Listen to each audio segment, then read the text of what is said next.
Hi, in this video I'll show you how to set up the integration between Xero Practice Manager and Xero Blue. So let's jump in, we'll check it out together.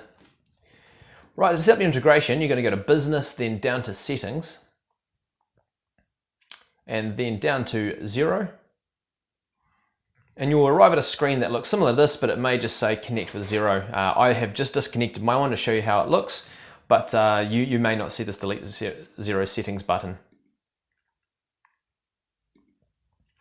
Right, then we'll arrive on a screen that looks just like this. You may not see this Delete Xero Settings button. I've just disconnected my account because I wanted to save my settings, but you just go Connect to Xero.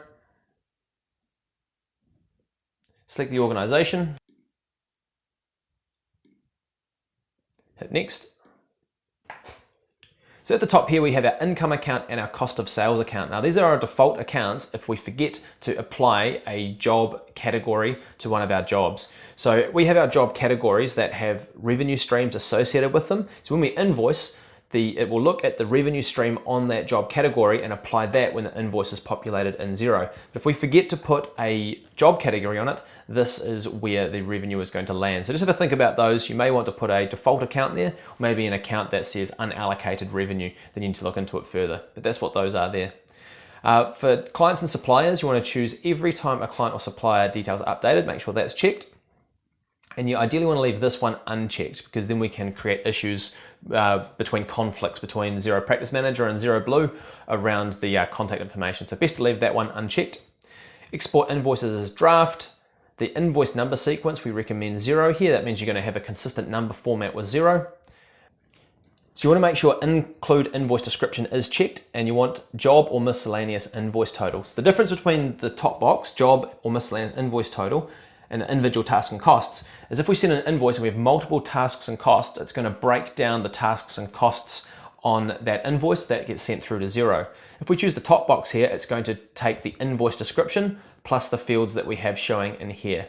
Now we've found that this is a much cleaner way to send your invoices because often we find that if we choose individual tasks and costs, people start editing tasks to try and make the invoice look correct, and then they start overriding the values in those invoices incorrectly, creating problems with write-offs. So the tidiest way and the safest way is to check this top box here and then leave the settings as I have them here.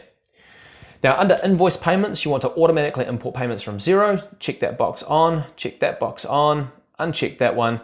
Automatically import invoices from Xero. That's very important. Make sure that one is checked on. This box you want to make sure is checked off. Otherwise, otherwise it's going to create miscellaneous jobs in your system.